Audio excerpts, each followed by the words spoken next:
I never thought I would say this, but hesitantly, because this song is such hallowed ground to me, I say Billy needs to hesitantly hand this song over to Olivia.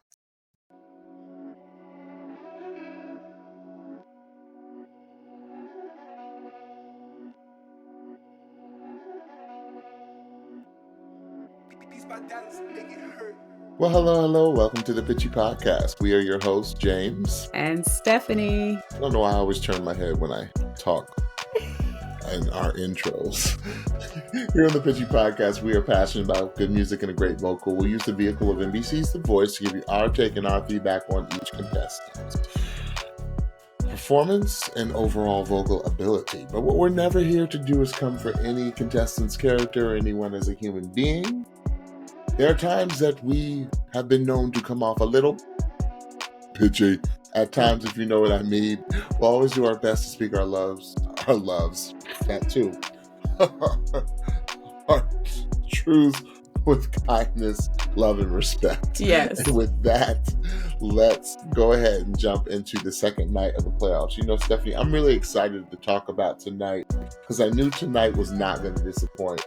Right. There were some moments tonight that were just otherworldly, and I just like every doggone season of this show, there are performances that will top the previous season. Yes. And we have heard some just world-class vocalists. Yes. Vocalists that I have no idea why they're not blown up already. Yes. Come through this show. Yes. Tonight, something happened to me with a certain song where I had to stop and call you. And this season, I don't think I've called you once. No, maybe twice. Maybe one. Maybe like one very time. Infrequently this season. Like we used to call each other all the time. Like we used to stop and be like, "Oh my gosh, no." We purposely do that now just so we can get a better reaction. Mm-hmm. But I had to stop, and it's funny because you knew I was going to call you.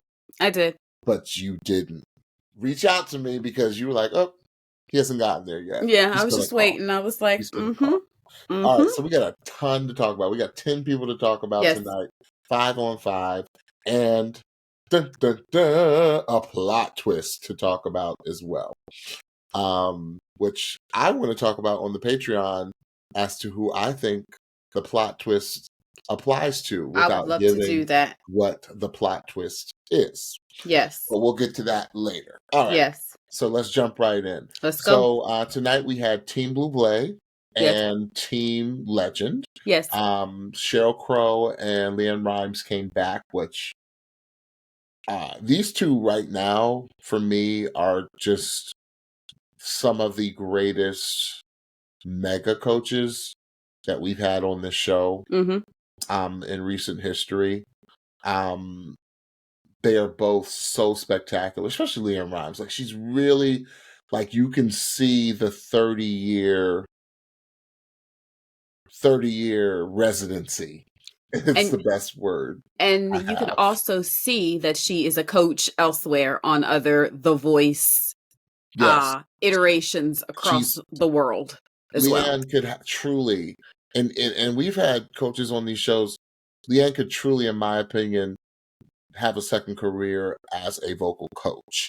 Yes, she could. That good, and she blew me away tonight. And I'll talk to you where she really blew me away, and she probably blew you away in the same part. Because I was like, Leanne Rimes, you better. But Sheryl Crow, I love tonight because Sheryl Crow showed her vulnerability and said, "Hey, I didn't have my first record until I was 29. Right. So it ain't never too late. Never. It ain't never too late." And then she's had an illustrious carear since, right? Talking about school teacher here. So I know Stephanie's got love. Sheryl Crow was a school teacher before she started singing background for Michael Jackson. Yes, okay? Mad respect. So yeah. So I love it. It's never too late. Never too late. Never too much. Never too much. Okay. All right. So Kaiya is our first singer. Yes, she is. With Team Blue Blay.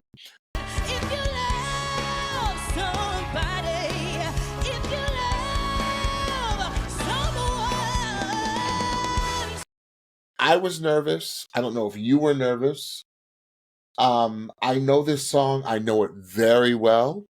but I was like, knowing what I know Kaiya can do, I said, I hope Buble knows what he's doing.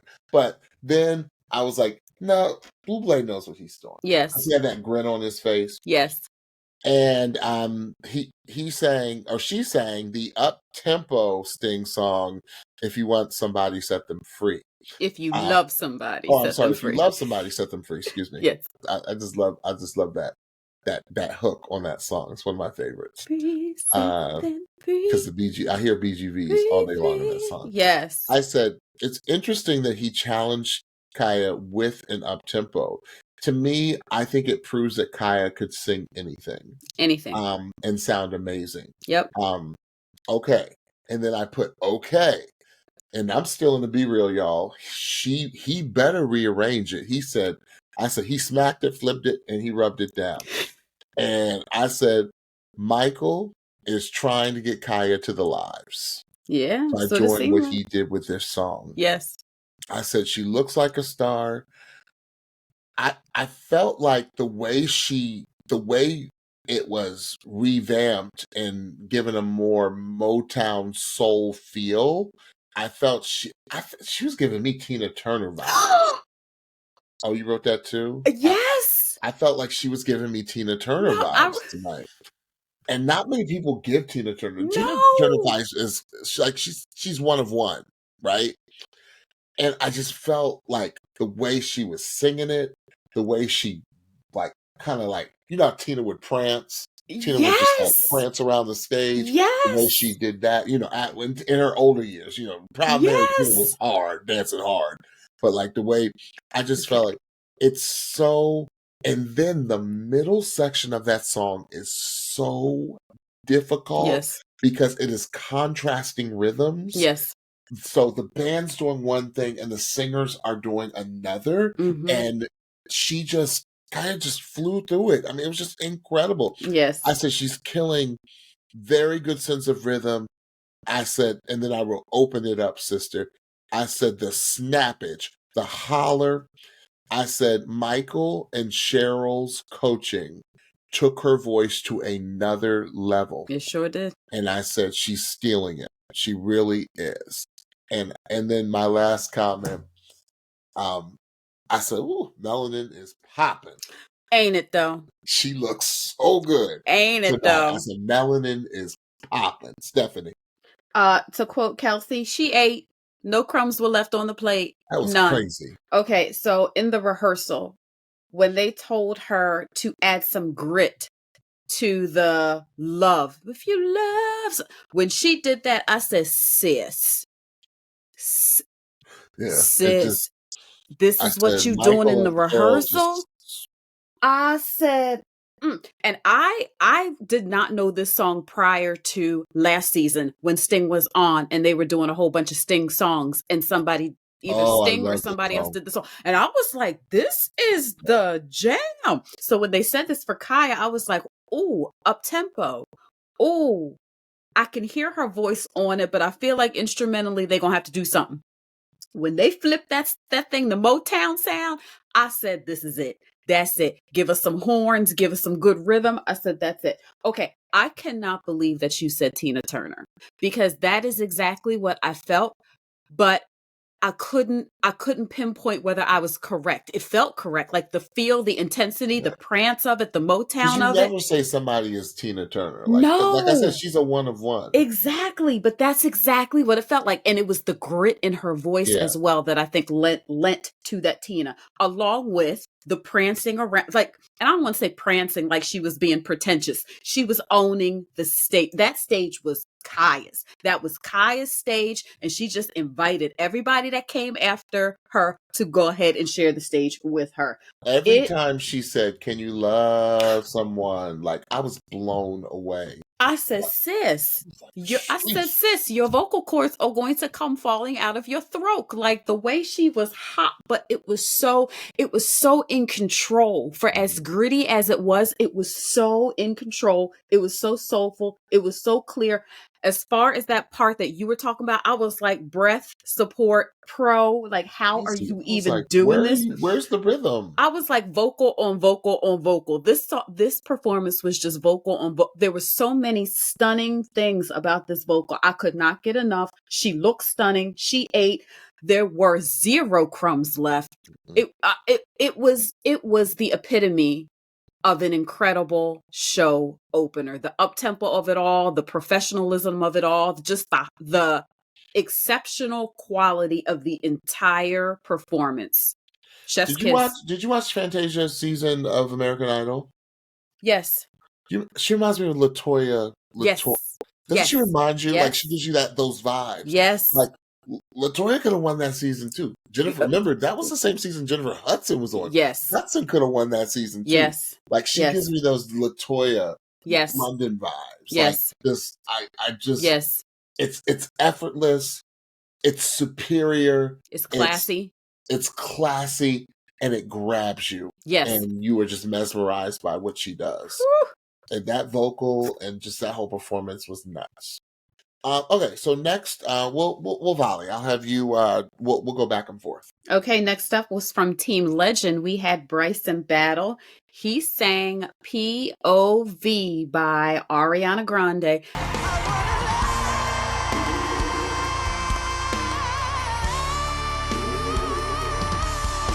Now, y'all, if y'all been hanging around us long enough, or you've been hanging around The Voice long enough, you know that this is one of the songs. There have been many that have done this song. There have been a few, or at least one. There's only one in my book, Stephanie, that still owns it. And well, I'll get to that. Yes, there's only one. Yes, we'll let James tell you who stole it, who snatched it, who Ariana actually gave this song to, pretty much. So I love this song pick. At first I wasn't sure, but I liked it. And I liked it for this reason. One of our critiques of Bryson is that we wanted a little bit more emotion, and more specifically, we wanted a song to show that he could connect with his audience. And I thought that this was the perfect song to do it with. So for song choice purposes, I thought this was a great song choice. Now, what I think about this particular arrangement, for me, it was interesting because this arrangement was unlike any I've seen on this show for a couple reasons. One, because we got to hear more of the song. It was late enough in the season that we got to hear more of the song. So that was cool. The other part was that for me, it felt a little sped up. It felt quick to me. And I think that the quickness was a bit of a disservice.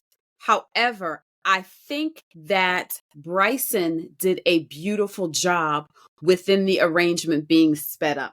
I think that he took the notes that John gave, because I was listening. I was listening for more of the chest voice, with more of the deepness, the richness, to feel more of the connection. I think that the arrangement made everything he did vocally, which I thought was impeccable, rush by a little bit. So it was kind of hard to try to make those connections, even though he was vocally connecting, visually connecting, until you got to the last chorus where he just kind of belted, you wanna love me. And when he went into all his falsetto and all the things that we know Bryson to do, what I appreciated was that I felt like he saved all of what we usually see of Bryson more that he does in the front end, or even more in the front and middle of the performance, as well as the end. I felt like he saved some of those things for the back end of the performance. And for me, that made that stuff that he does, the falsetto, the runs, what feels like fireworks, by saving it for the end, it felt more impactful for me than it would have if he had thrown all that at the beginning. So even though I wasn't crazy about the tempo of the song, I really loved his interpretation for the arrangement and the tempo that was given to him. Nice. Yeah, Leanne gave some really good advice to Bryson. She said, focus on what you do best and what you can do. With that, I was like, okay, well, how's he going to take this note? And to your point, I thought he took it very strategically, very brilliantly. And we've been really hard, especially me. I've been really hard on Bryson because Bryson's that superior of a vocalist. Yes, he is. And when I hear superiority in vocal ability and vocal talent, like I'm there with you. Like I'm looking for everything. And for the first time, I think Bryson, to Stephanie's point, Bryson told the story. Yes. He told the story of the song. We know Bryson is probably the strongest vocalist this season.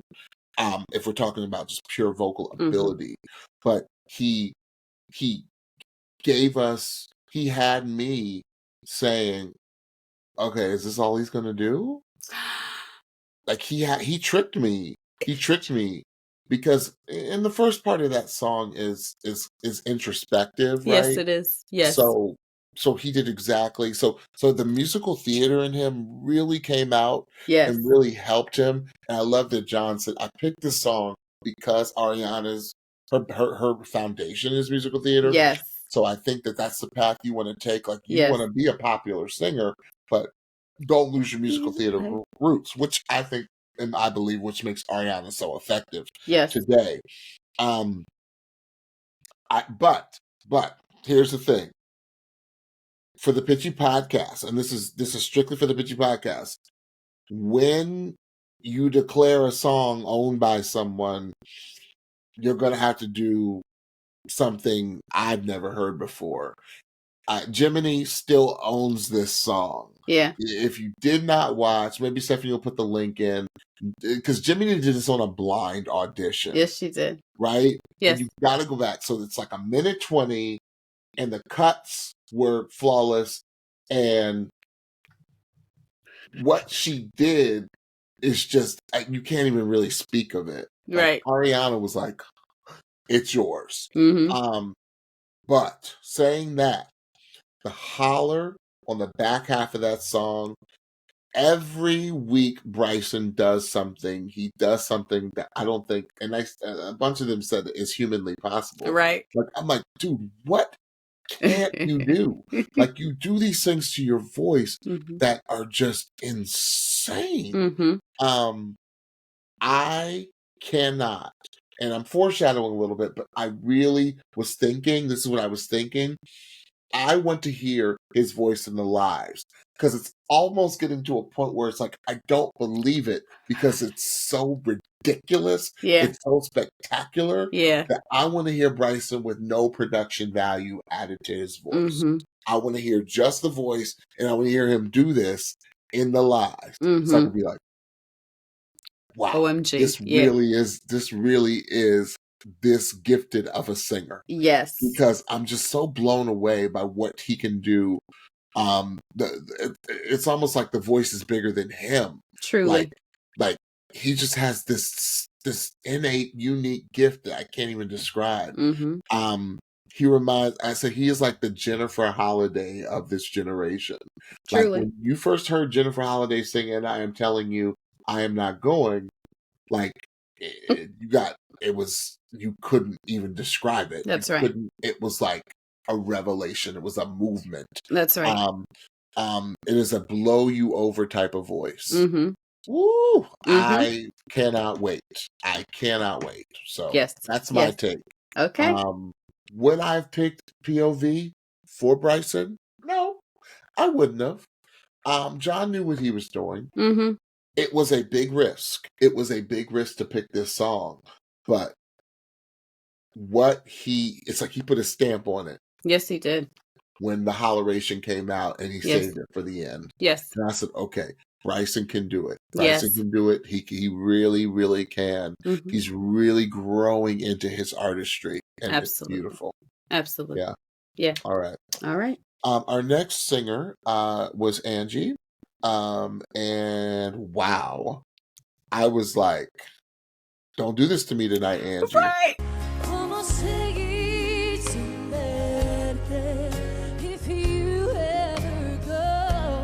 This song makes me feel a certain way. I don't Yes. know if it does to you. Yes. And we're 90s kids, y'all. Remember this. And this song was like the epitome of the 90s, right?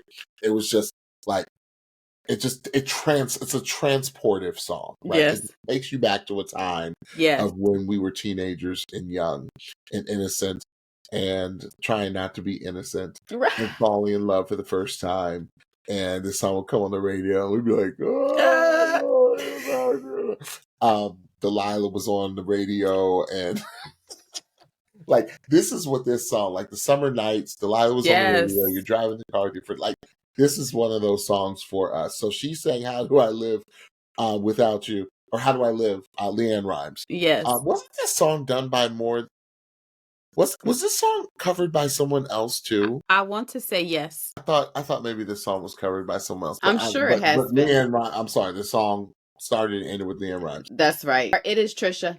Okay, that's what I thought. It is Trisha. I said, no, I know somebody else did this song, yes, Trisha. Which was incredible with hers. But you know, everyone knows the LeAnn Rimes version, truly, because that's the one that crossed over to the pop world. Mm-hmm.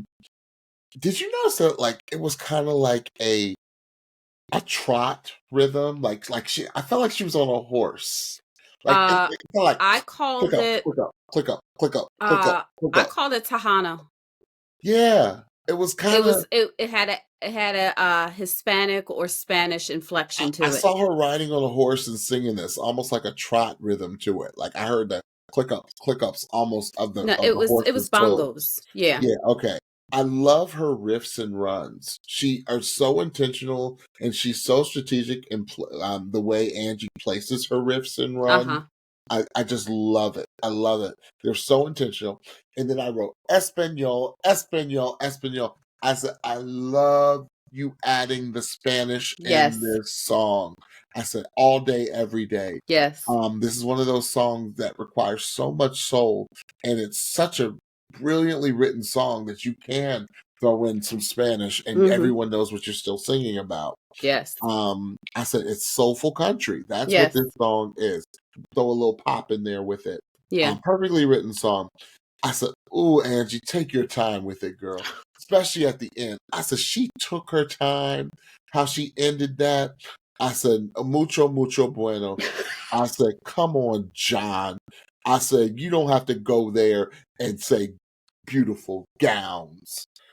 Did you hear him? I did. John, stop it. No, I did. He sang that song down. Yes. He said, oh, she looks so beautiful. Love her gown. She looks like a superstar gown. I said, no, John, don't go there with the gowns. No. Because she sang that ish down. Stephanie did. So she did. So this is actually the performance that I did my watch with me on Patreon. So if you are a patron, that is in Patreon right now for $5. If you are not a patron subscriber, please join us so that you can check that out as well as the bonus content at the end of this episode on Patreon. $5, y'all, a month. Less than a couple Starbucks, y'all. So, oh my goodness. When they said she was doing How Do I Live, I said, please tell me this is the LeAnn Rimes version. Please don't punk me and make me think that this is LeAnn and it's something else, but it wasn't. I was like, oh, hallelujah. And then when she said her grandmother had passed, I said, oh, Jesus, bless her. Because I know that I know how this song hits me depending on which angle I'm taking when I'm listening to it. It always hits me in some way, but when you're singing it about someone you've lost, I was like, oh, Lord, bless her, Jesus.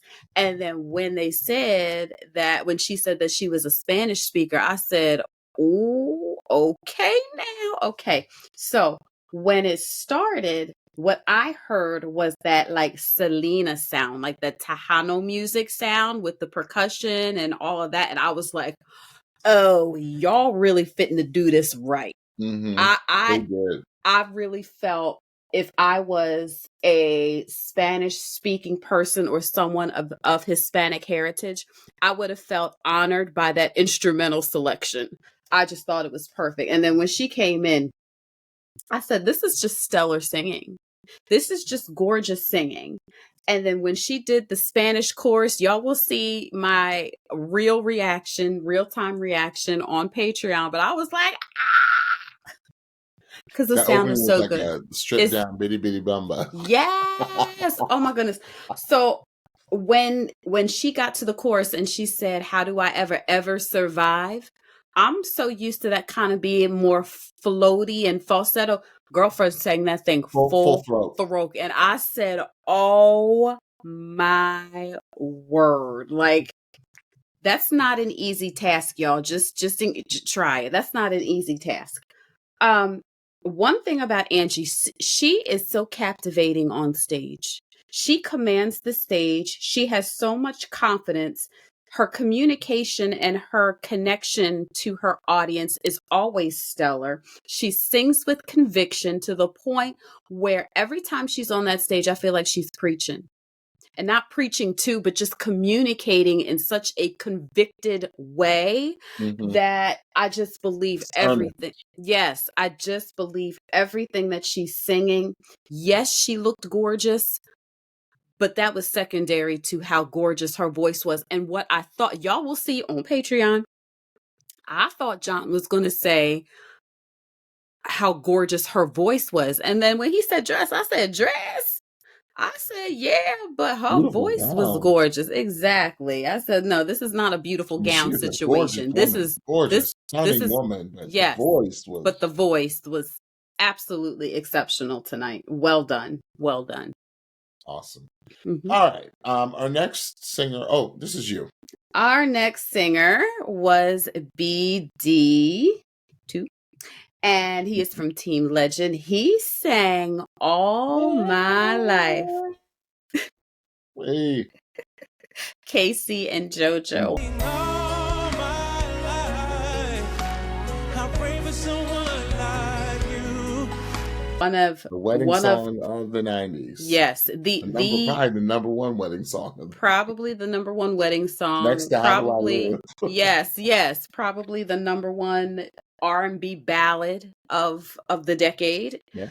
When they said the song choice, I was like, because I don't think that we've heard this song on The Voice yet.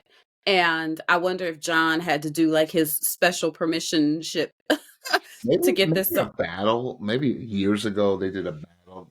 Maybe. Because it's Casey and JoJo. It sounds like a song you would. Yeah. I just have not, I don't remember it recently since we've been watching. So I was interested to see how this was going to go, especially because you have this is a duet, y'all. So when you have one person singing a duet, I often wonder, like, what is the approach going to be? Are they going to try to sing too much? Are they going to try to sing it all? Are they going to lean on BGVs? This one was a bit of not a conundrum. I really want to go back and listen to this one again. Because the thing about BD is that he is so laid back on stage that the things that are coming out of his mouth are actually very, very brilliant and very incredible. And the melodic choices that he was making were really cool. I love the way that he did lean on the BGVs a lot and floated above them and around them, which I thought was really, really smart. There were parts where I was like, are you singing the harmony or the melody? Because it's all just kind of blending really well with what the BGVs were doing. This was an instance, and there are not many. This was an instance where I felt that he might have benefited from a stand and sing, where if he would have just stood at a mic stand and just kind of communicated the song at the mic stand, it would have been a little bit more compelling and impactful than the walking around that he did. Because there wasn't, for me, a lot of purpose in the walking around. There wasn't a lot of performance quality in the walking around. And I feel like that is just part of, especially with this song. This song can be kind of, as wonderful as it is, it can kind of just be right here. And it is kind of hard to perform it as you're walking around, especially if you're not singing with somebody else. So there was a little bit of a disconnect for me in the performance quality of it. I wish it was just a stand and sing. And again, I really think that the vocal was stellar. I really just need to go back and see all of what he did, because it felt like I felt like there was so much musicality going on. I almost felt like the BGVs might have been doing a little bit too much. Maybe that was it for me. Maybe that was it, and that not enough of him was shining over the BGVs. So that's my critique. What do you have to say, Yeah, James? BGVs were turned way up on Okay. the song. Okay. It wasn't just you. I Okay. think they were way up, and they were singing. Yes, Okay? they were. They were singing their down. face off. I said, okay, I agreed. I said, John, please give him a note to open his eyes, because B.D. was not opening his eyes, and John gave him that note. Yes, he did. But he did it again in the performance, right? Which is something I struggle with, because it's one thing to close your eyes, you all, when you sing, like to get a feeling, like a really quick section, but to keep them closed, you are disconnecting, because your eyes are your connectors Right. to your audience. So I know B.D. was feeling it, but I needed him, like John said, to open his eyes. Mm-hmm. I said, "Come on, B. Did you see the opening, the step touch?" I said, "Come on, B. Yes. I was yes. Yes. I was like, y'all better groove. Something was weird about the key. Not that the key of this song, but something was weird about B.D.'s voice and this song. Okay. I don't know if, because Leanne kind of touched on it. I don't know if this song was right for B.D. Yeah, okay. Because here's the thing, to your point, this song stays there, but what makes this song so impactful is literally the desperation of Casey and JoJo when they sang the song. Yeah. Especially, Yeah. you like they are like, you can tell that they're like spilling all of it out when they sing this song, and that's not the type of singer B.D. is. You're right. Right? You're right. Like B.D. is, girl, I like he's Music Soul Child. More like swag. Yeah. Swag. And this song, you kind of gotta lose it a little bit. Yes, right? You're right. You know? You're right. Yes. And I'm not saying to do a copycat performance, but that's where you kind of get this song to go somewhere. Okay. Because it really doesn't. It's like kind of rap singing. Yes. In love with you. Like that's the song. Like it doesn't You're really absolutely right. Like, you know, but then he goes, I wanna love you. Like that's what he does. No. Right? And then they just go off. Right? You're absolutely correct. That's what it was. That's what was missing. So Leanne said, you sound a little thin up there. Yeah. Like, yes. Put a little on there. I thought Leanne was spot on with that. I said, I do need to hear a little bit more Casey and JoJo in this song. Because this song is so particular. It's so specific. Yeah. I thought his singing was too laid back, too sweet, is what I wrote. Okay. And then I said, I'm a little disappointed. I did love the end. I thought he opened up a little more at the end. Yeah. A little bit more grit, I think, was needed in this song. I said it was a little thing in the tone. Like his tone. I wish someone would have been like, you know what? This is a great song. It's not that you sound bad. Like you said, it's a great vocal. I just don't think this song is for you. Right. And for your artistry and your personality. Yes. Now, there are some singers on this show, and we're going to talk about it, that can take any song. But I think B.D. has a lane and has a vibe. Yeah. Like, I don't think Mac Royals would have necessarily sung good on this song. Right. You're Like, absolutely because right. it's just this vibe, this Yes. R&B vibe that you can't really explain. Yeah. And I was a little bad at Michael. Michael's like, this is the first time I think I saw him smile. B.D. has smiled before. Right, Like he exactly. does. I thought that was a little microaggression, Michael. So I just watch out, sir. Because B.D. is like, and then John kind of covered it up and was like, oh no, he's just so laid back. He's just so chill. Because he is. Yes. But I love B.D. I love his vibe. I wish somebody would have been like, you know what? This just isn't working. Mm-hmm. It just did not work for me on this song. Yeah, So, you nailed it. You nailed it. Yep. And that's really unfortunate because I really thought B.D. I really wanted B.D. to fly through. Yes. Because he's that good. He's that good. And Absolutely. we need a good R&B singer. Absolutely. Okay. Next is Jadyn. 99 red or 99 Luftballons. If I'm going to use my Deutsche, I'm going to use my German, but the song is 99 Luftballons or red balloons. Yes. The war machine springs to life, opens up one eager eye. This is a bop from the early 80s. This is the punk era. Yes. Nina is the artist. Nina. And it's just a really, really this song is just so, it just reminds me, I mean, it came out can I say this? It came out the year Stephanie was born. Okay? You can say that. That's fine. No, maybe, no.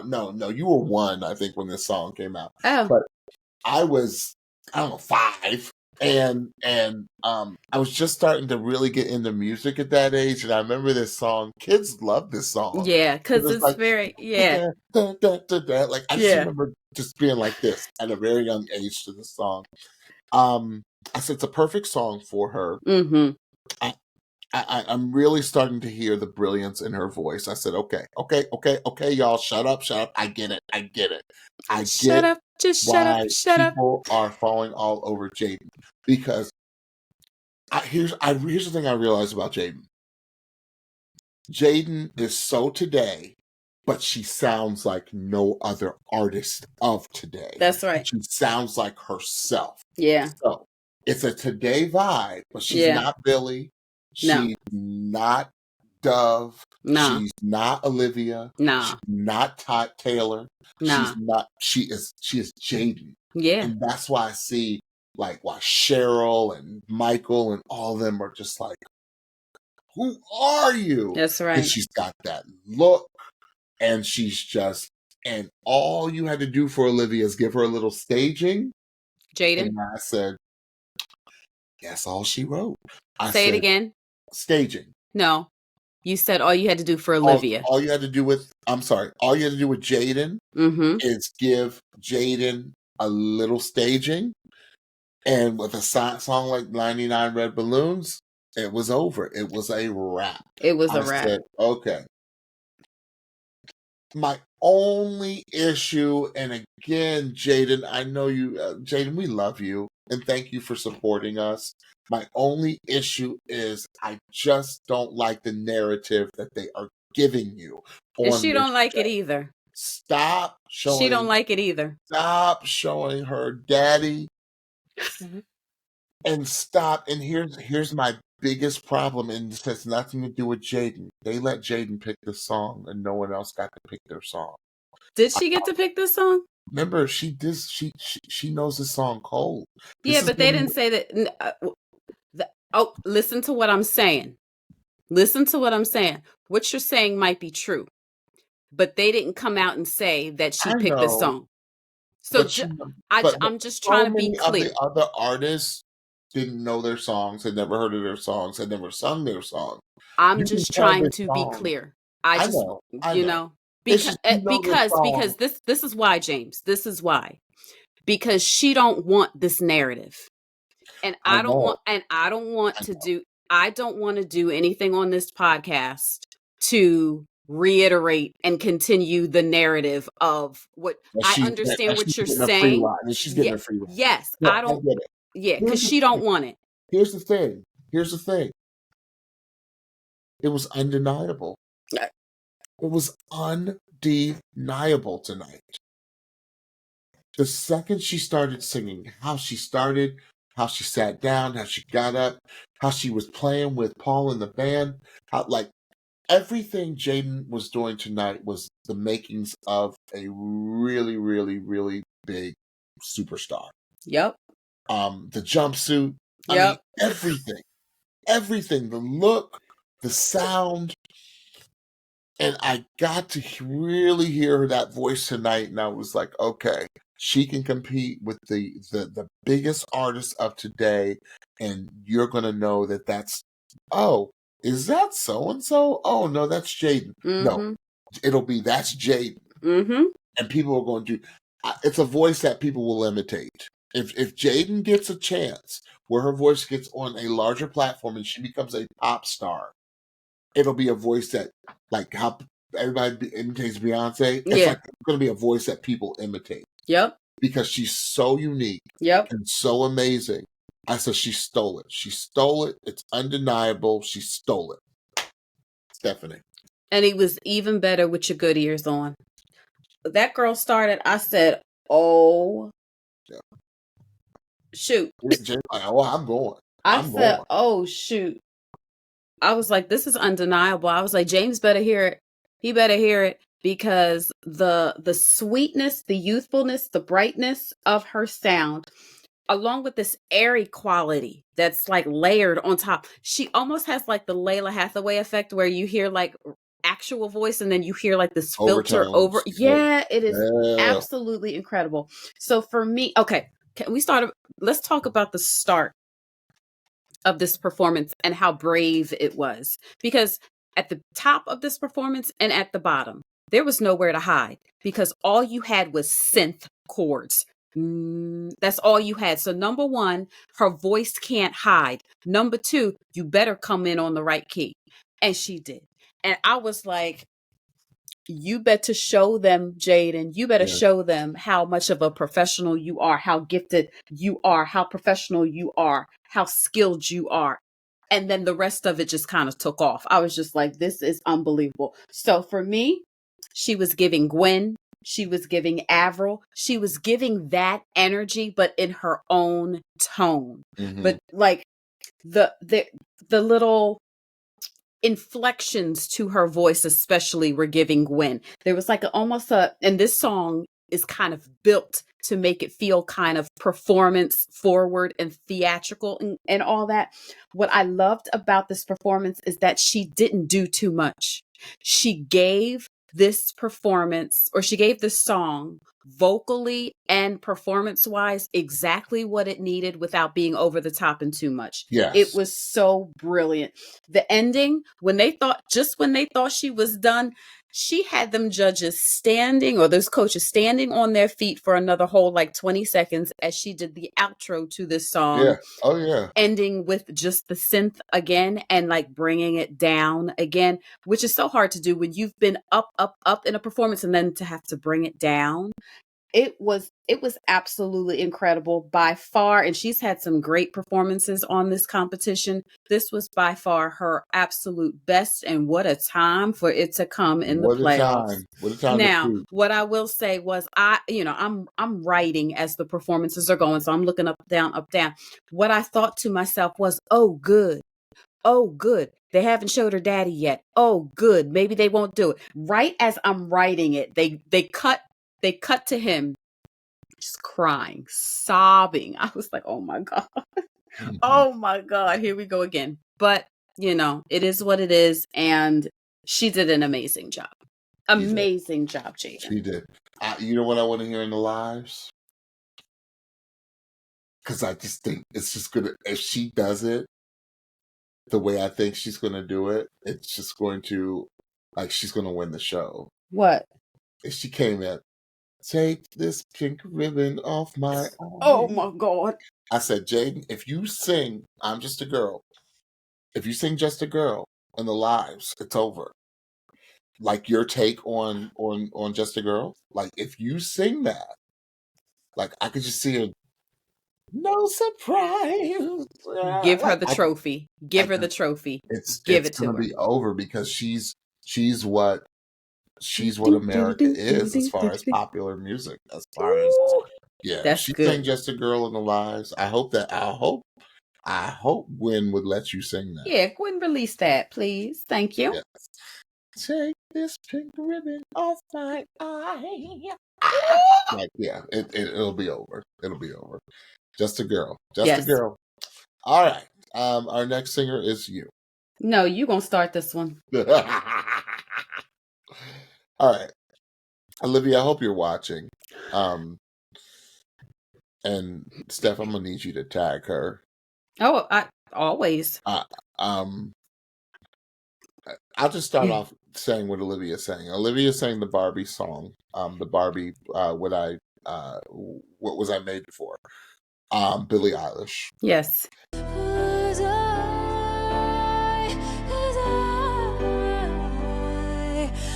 don't know how to feel, but I wanna try. And I thought this song was hologram. Like I thought no one should be allowed to sing this song other than Billie Eilish. You've said that to me many times. It's just she and Phineas. It's just a masterpiece, Mm-hmm. and it just takes me there. And then when I heard Olivia start in the B reel and they were playing just little sections, like immediately tears. Like just literally started streaming down my face. I was like, okay, what's really going on here? Mm-hmm.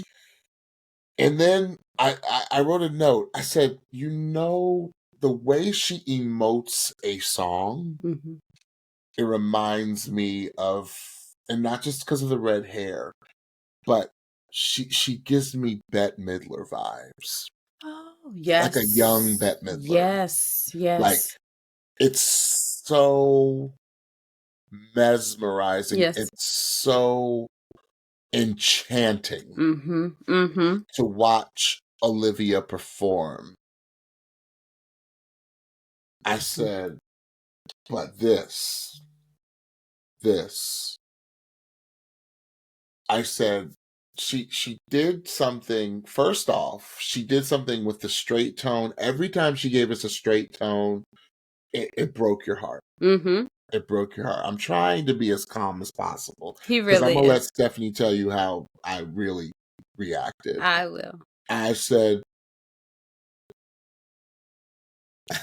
I never thought I would say this, but hesitantly, because the song is such hallowed ground to me, I said, Billie needs to hesitantly hand this song over to Olivia.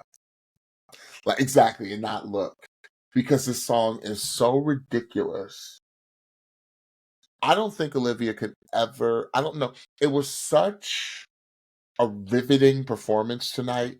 I don't know if Olivia could ever recreate it. Mm-hmm. It was one of those things that was like an out-of-body experience. Mm-hmm. I've never experienced the emotions that I was feeling when Olivia was singing this song. Mm-hmm. I heard lyrics in the song I haven't heard before. Mm. I understand why this song like won everything. Mm-hmm. I understand why Chrissy goes crazy, John's wife. Yes. Talking about like, you better vote. You better vote for this song better win the Grammy. I said I'm literally convulsing. Like my hands were shaking, you all. I said, and then I wrote Possession.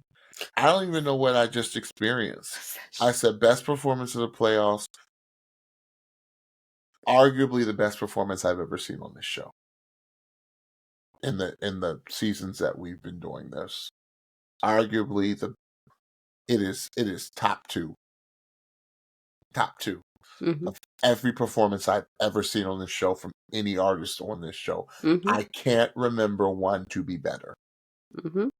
Olivia what you did tonight, I said I've never reacted so viscerally as I just did with any performance on this show. It was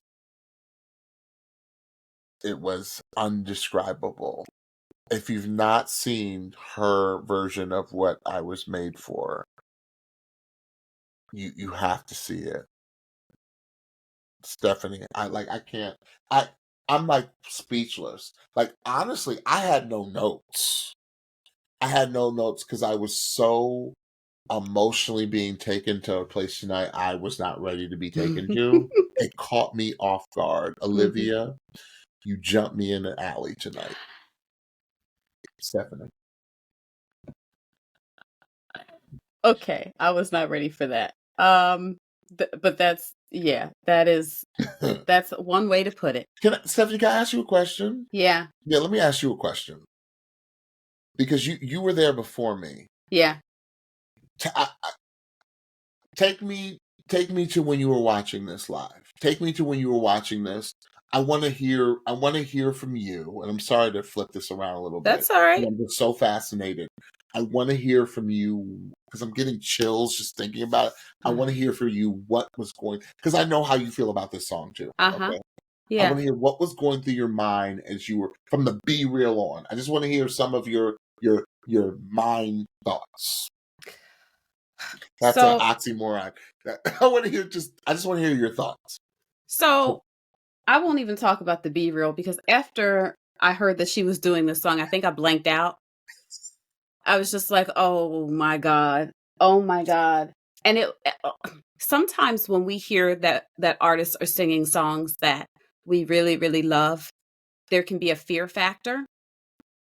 Right. Especially if we, number one, love them, and number two, have seen an amazing rendition of it on the show. So for this, it's just the song. It's like, oh my God. So for me, there was no fear factor because Olivia has had my vocal trust since Blinds. So like, it was just like, I don't even really want to hear what's going on in rehearsal. I just want to hear this performance. So as the performance is happening, I'm just like, I think you're probably looking around the room. Is anyone hearing what I'm hearing? What every line that she is saying has a point of intention. Everything that she is doing is masterclass. The way that she composed the way that she composed this thing, she's using dynamics, she's using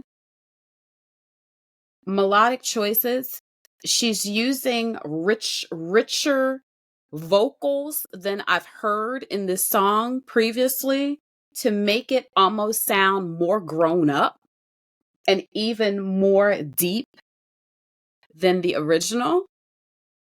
Is this really happening? Am I really hearing this? And at one point I was just like, you better sing. Like, Olivia, I'm so sorry. I called you up out of your name because I could not believe what you were doing in the best way. Can we stop for a second? You said something so profound that I want to just talk to for a second. Okay.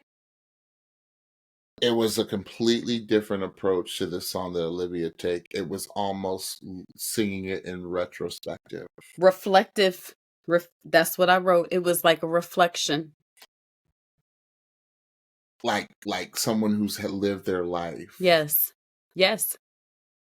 And looking back. Yes. Which gives a completely different meaning to this song. That's why this song is so spiritually powerful. Yes. Stephanie, sorry. We often talk about a performer performing something in a way that makes the coaches lean in. Literally, Kelsey was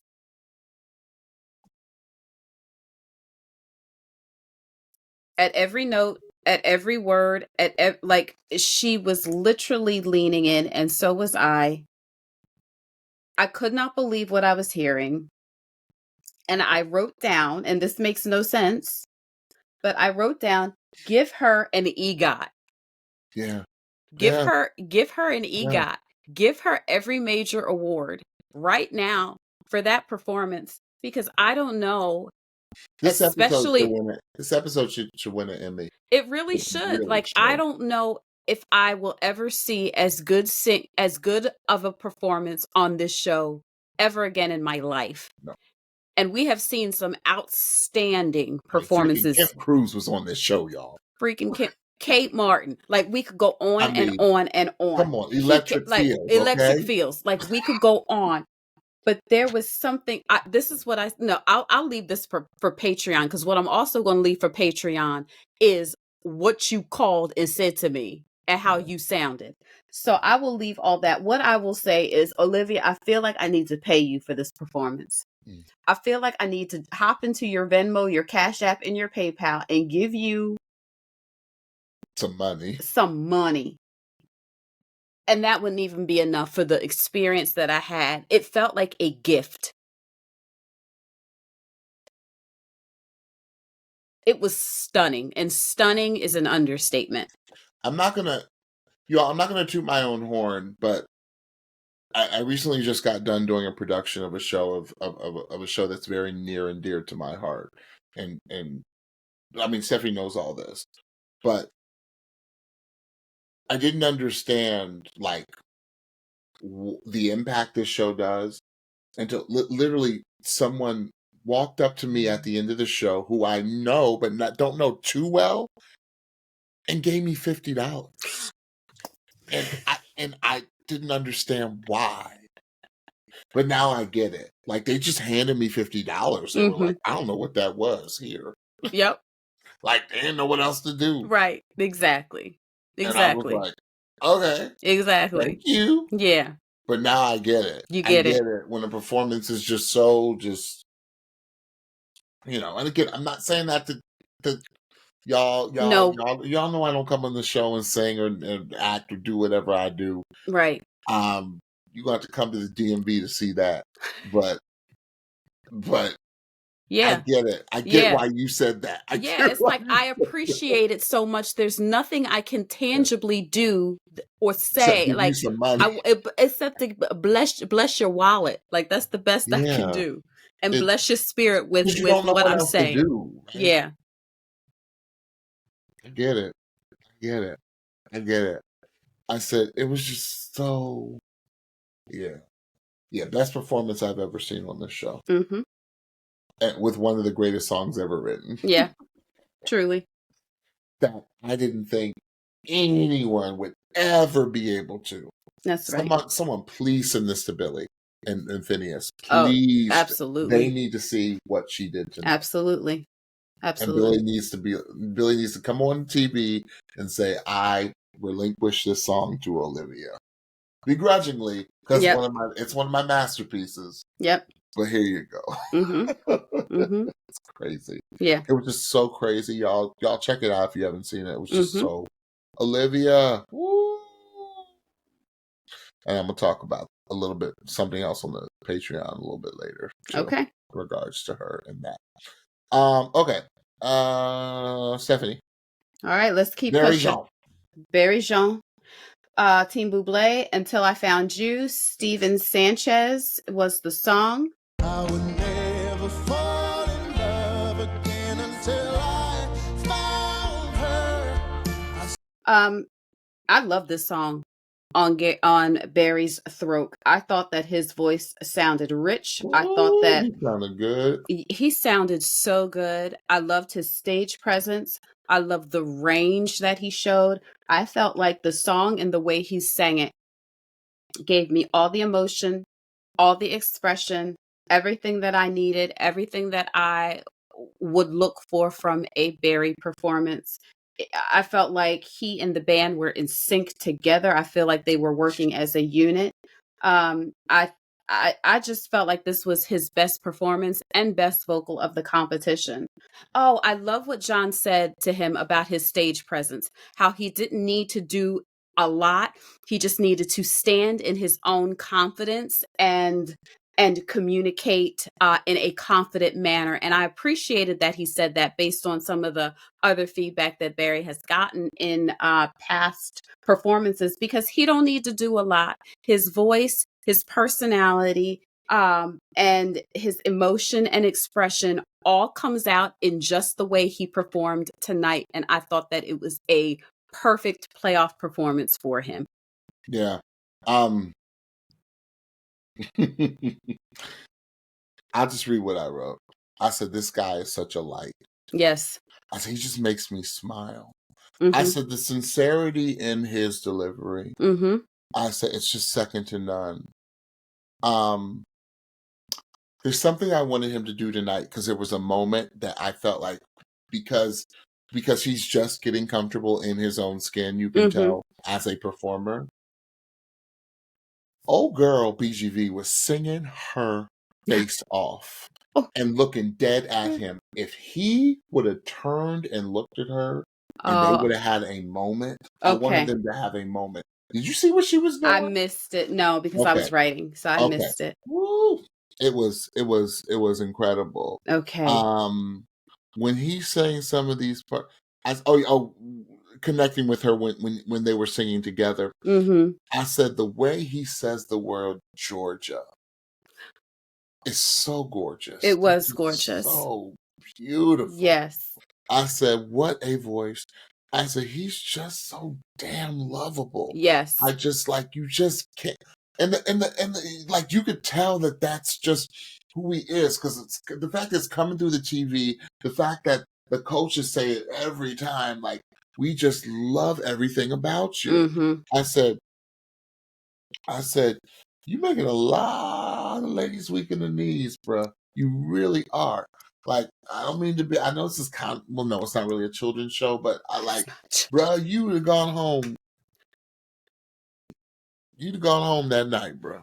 You'd gone home. And that's all I'm going to say. I'm not going to, you know what I'm talking about. I know what you're saying. No, Barry knows what I'm saying. Oh, yes, he knows. You'd have gone home and not realize that you would have gone home. Right. Because he's so sincere. Yes. He's just so like, who, me? Like, yes. And that's just really who he is. Like, really? You think I can sing? Yes, like, we do. I love to sing, but you really think I can sing? Yes. Like, that's just Barry Jean. Yes. Like, he's so lovable. He's a vibe. Barry's a vibe. Yes, he is. He's a complete vibe. I love it. For sure. Okay.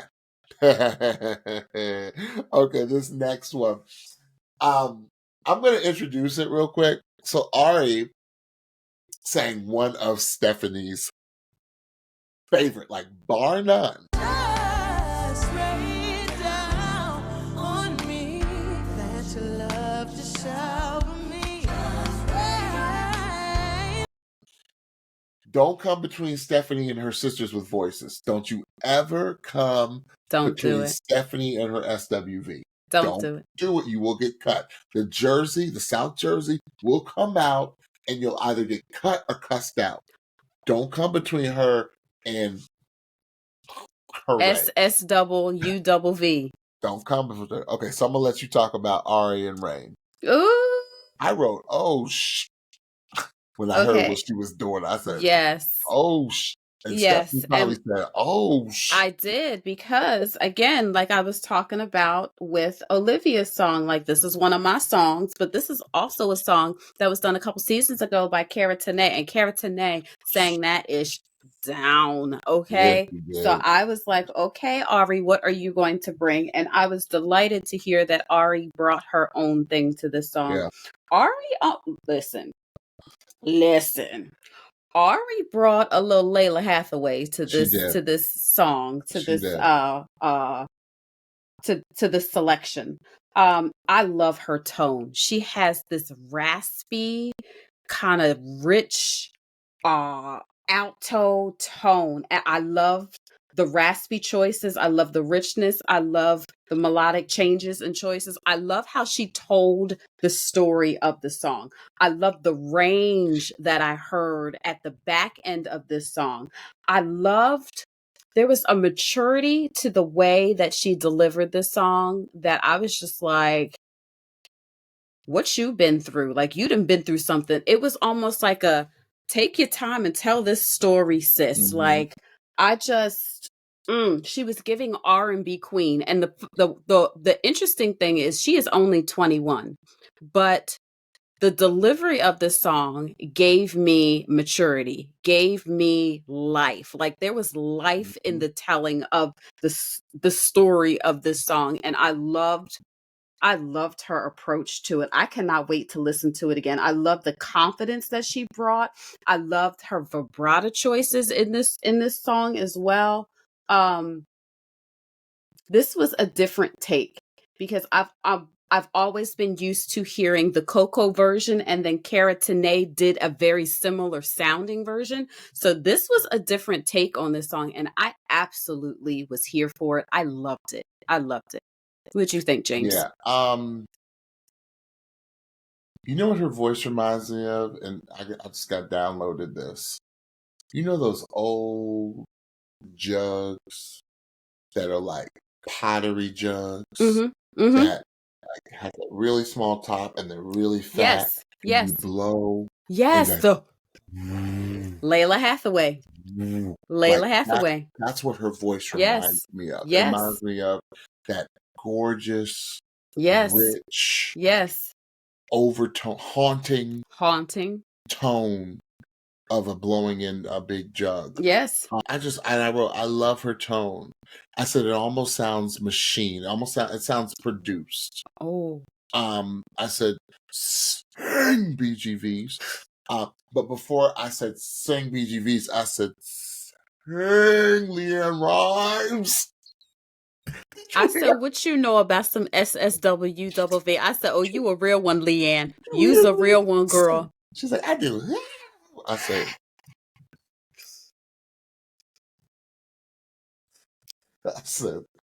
said, oh, you's a real one. Country singer. Yes. Girl, you ain't no country singer. You like Kelly Clarkson. Yes. You ain't no. And Kelsey. Mm-hmm. I said, did I think it was good enough to make it through? No, because John's team was so stacked. Because I said, but I was thoroughly entertained. I said, this song is just a groove. It's just a vibe. I thought she needed to watch her pitch a little bit on the back half. I thought it got a little bit high for her. But she covered it up really well. She did like a little Parajita move when Parajita would like fix it, but it sounded genius when she fixed it. I said that, and then the way she landed the plane, I said, oh, that was the smoothest, most eloquent ending. Ooh, it was. On that song. You caressed it and you just, it was tasty. Gave me everything it was I tasty. needed on the back half of that song. It was tasty. I loved it. I love that song. What a song. What a song. I gotta go back and listen to the original version. Oh, that song. That is Quiet Storm.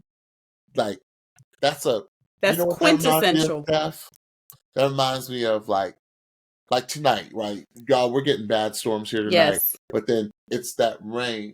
It's that the rain, a storm wakes you up in the middle of the night. Yes. Like when you're a teenager, you have your window slightly open. But your radio's on, but it's on really low. Yes. I remember this song coming on in the middle of the night. Yes. And just me waking up and just it's just, this song is so gorgeous. Yes, it is. Yeah. All right, great song choice and great song for her. Absolutely. All right, we have 2 more singers to go. Yes, we do. Next we have Adam David. Yes. As Adam Levine said, 2 first names, Adam. Yes. And I Shall Be Released. Woo!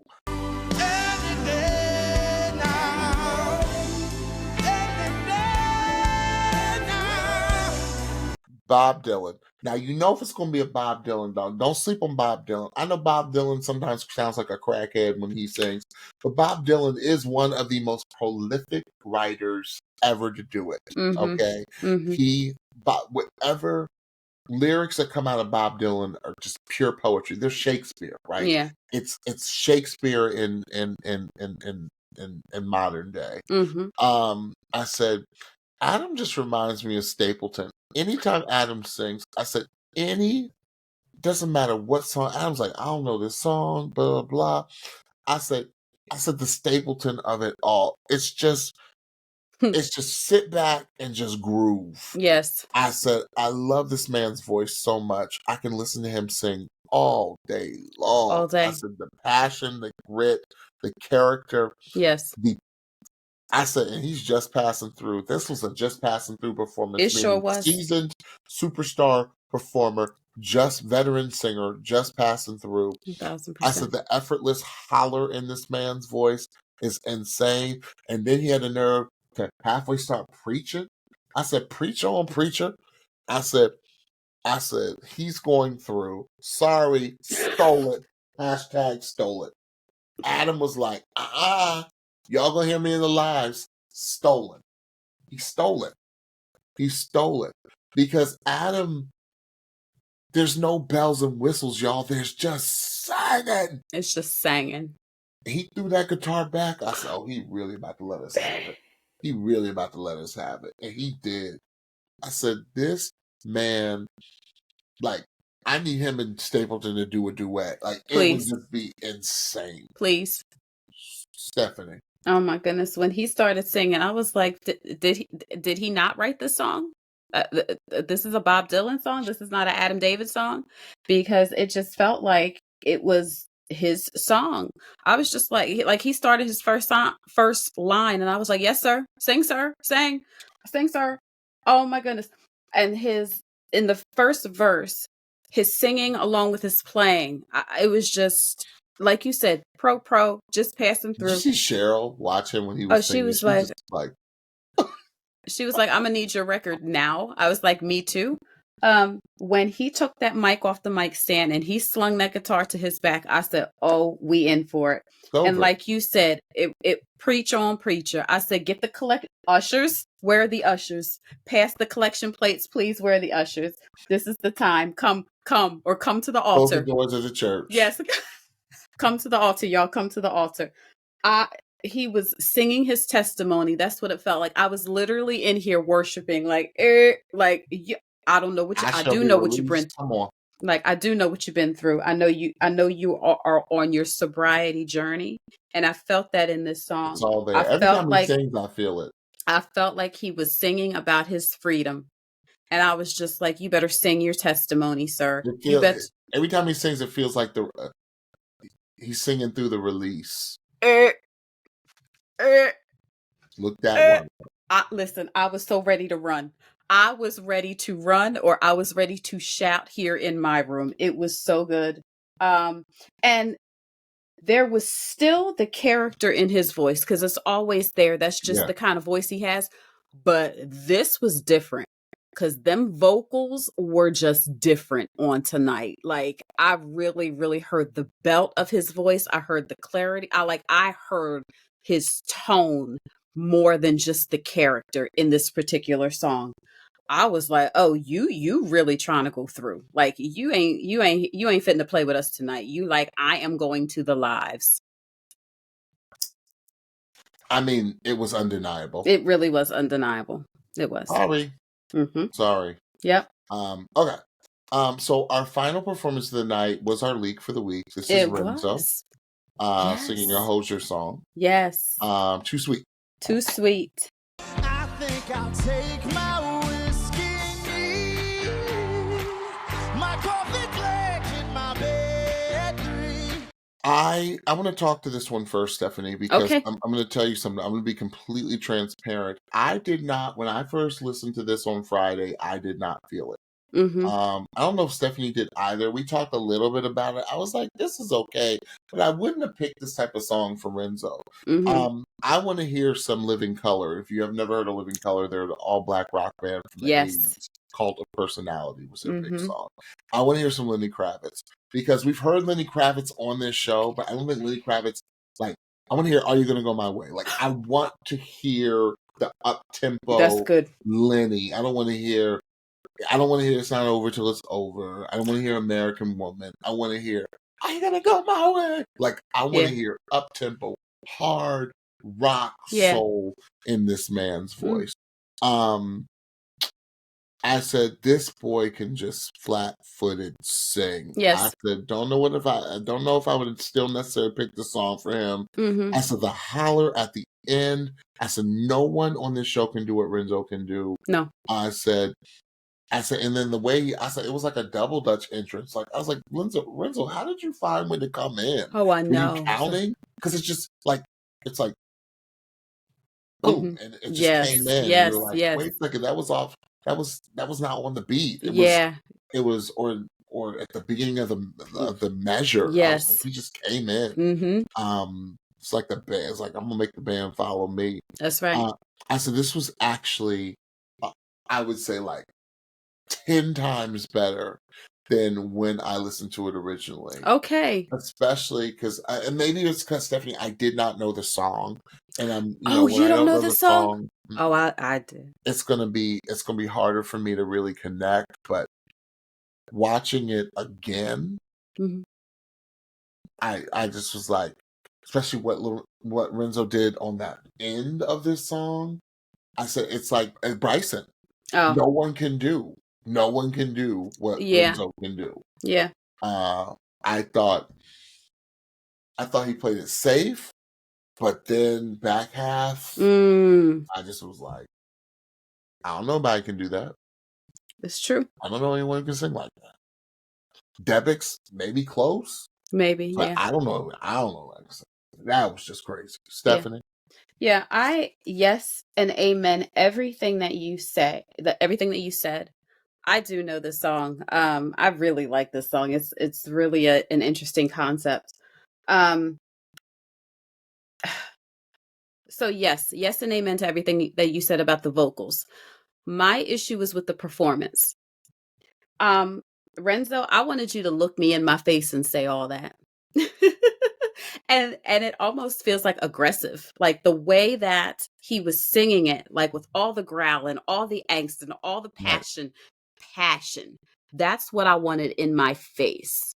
And it felt, I did, like I wanted you to tell me to my face, I like my whiskey neat, and you're too sweet for me. I wanted you to say that to my face.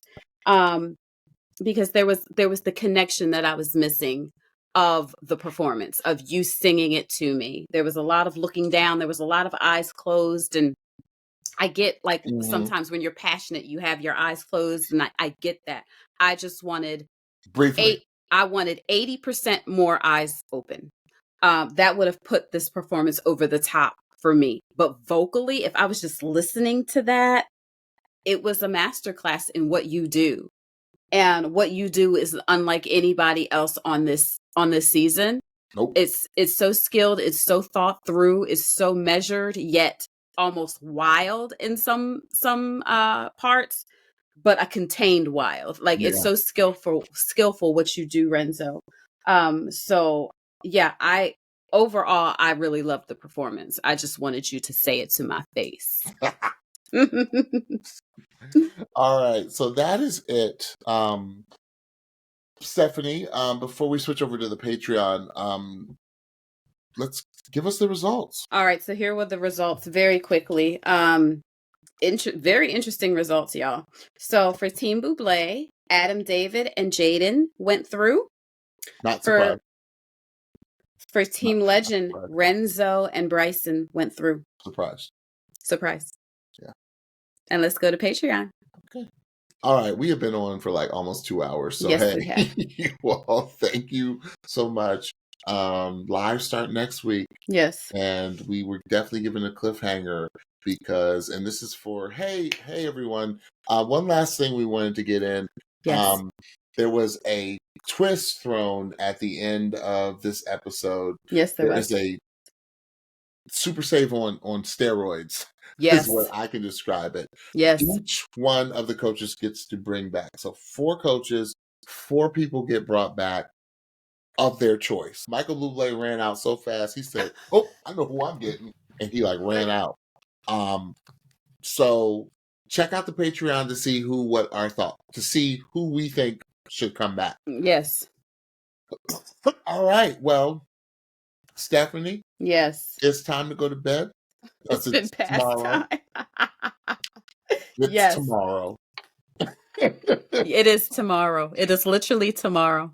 Yes, it is. Yes, it is. You need to hear. All right. Very quickly, I will tell y'all what y'all need to hear. Don't forget to follow and subscribe to the Pitchy Podcast on your favorite podcast platform. And while you are there, please remember to rate and review the show so more friends can find us. Then go ahead and pop on over to YouTube so you can see us. Search for the Pitchy Podcast and hit that subscribe button so you don't miss any videos. Next, please remember to follow us on Instagram and TikTok at The Pitchy Podcast and on Blue Sky at thepitchypodcast.bsky.social for all of our episode alerts, episode clips, and so much more. Lastly, you do not want to miss our Patreon this week.